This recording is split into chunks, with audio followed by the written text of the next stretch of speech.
T20 world cup లో super semis జరగబోతోంది. Bharat, England నువ్వా నేనా అంటూ తొడగొట్టబోతున్నాయి. ఈ మ్యాచ్ కు గయానా ఆతిథ్యం ఇవ్వబోతోంది.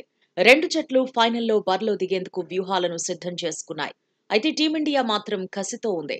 2022 టీ20 వరల్డ్ కప్ లో ఇంగ్లాండ్ చేతిలోనే భారత్ ఓడింది. అప్పుడు సెమీస్ లోనే ఇంటిదారి పట్టింది. ఇప్పుడు ఆ ఓటమికి రివెంజ్ తీర్చుకోవాలి అనే పట్టుదలతో ఉంది.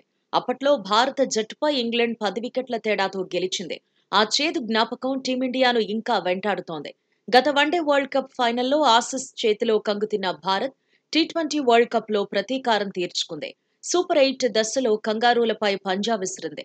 ఆసీస్ కథ సూపర్ 8 లోనే ముగిసేలా రెచ్చిపోయి ఆడింది. ఇప్పుడు ఇంగ్లాండ్ కు కూడా అలాంటి ట్రీట్మెంట్ నే రోహిత్ సేన ఇస్తుందా లేదా అనేది ఆసక్తికరంగా మారింది. రికార్డులు భారత జట్టుకు సైకలాజికల్ గా అడ్వాంటేజ్ అయ్యేలా ఉన్నాయి. ఇంగ్లాండ్, భారత్ ఇప్పటి వరకు 23 మ్యాచ్ల్లో ముఖాముఖి తలపడ్డాయి. అందులో 12 మ్యాచ్ల్లో టీమిండియా గెలిచింది. 11 మ్యాచ్ల్లో ఇంగ్లాండ్ సత్తా చాటింది. బలాలు, బలహీనతల పరంగా చూస్తే రెండు జట్లు బలంగానే ఉన్నాయి. దీంతో గయానాలో పరుగుల విందు ఖాయమనే చర్చ జరుగుతోంది. బ్యాటింగ్లో టీమిండియా బలంగా ఉంది. కెప్టెన్ రోహిత్ శర్మ వీర ఫామ్ లో ఉన్నాడు. గత మ్యాచ్లో ఆసీస్ పై టాప్ గేర్ వేసి ఆకట్టుకున్నాడు. తుఫాన్ ఇన్నింగ్స్ తో మెస్మరైజ్ చేశాడు. సెమీస్ లోనూ రోహిత్ మెరవాలని టీం మేనేజ్మెంట్ కోరుకుంటోంది.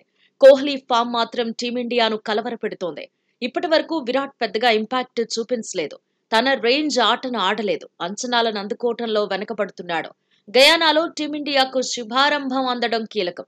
గత మ్యాచ్లో ఆడిన జట్టునే టీమిండియా కొనసాగించే అవకాశం ఉంది. వన్ డౌన్ లో పంత్ కాన్ఫిడెంట్ గానే ఆడుతున్నాడు. బ్యాటింగ్ భారాన్ని మోసేందుకు ప్రయత్నిస్తున్నాడు. సూర్యకుమార్ యాదవ్ కూడా ఆత్మవిశ్వాసంతోనే ఉన్నాడు. స్కై బ్యాట్ కు పని చెబితే ఇంగ్లాండ్ కు సవాల్ తప్పదు. శివం దుబే మరింత దూకుడు చూపించాలని రోహిత్ కోరుకుంటున్నాడు.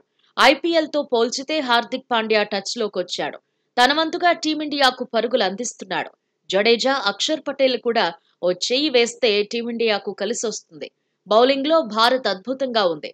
బుమ్రా దమ్ము చూపిస్తున్నాడు. వేదికేదైనా బంతితో మాయ చేస్తున్నాడు. కుల్దీప్ యాదవ్ కూడా భారత్ కు ఆయుధంలా మారాడు.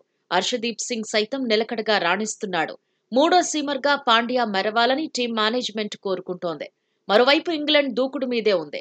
సవాళ్లను సమర్థంగా ఎదుర్కొంటూ గ్రూప్ దశను దాటింది. ఆ తర్వాత సూపర్ 8 దశలోనూ సవాళ్లను అధిగమించింది. అదే ఊపును భారత్ పైన కొనసాగించాలనుకుంటోంది. టైటిల్ ను నిలబెట్టుకోవటమే టార్గెట్ గా ఫైనల్లో అడుగు పెట్టాలనుకుంటోంది. బ్యాటింగ్ లో బట్లర్ ఫామ్ అందుకున్నాడు. కుల్దీప్ యాదవ్ బౌలింగ్ లో ఇప్పటి వరకు 63 బంతులు ఎదుర్కొని 87 పరుగులు సాధించాడు. 3 సార్లు అవుట్ అయ్యాడు.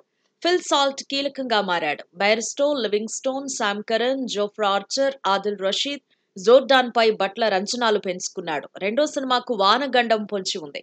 ఫలితం తేలాలి అంటే రెండు జట్లు కనీసం 10 ఓవర్ల చొప్పునైనా ఆడాలి. వర్షం కారణంగా మ్యాచ్ రద్దయితే గ్రూప్ సూపర్ 8 దశల్లో టాప్ లో ఉన్న భారతే ఫైనల్ కు దూసుకుపోతుంది. సెమీస్ కు రిజర్వ్ డే లేదు. కాకపోతే 250 నిమిషాల ఎక్స్ట్రా టైం ఉంటుంది.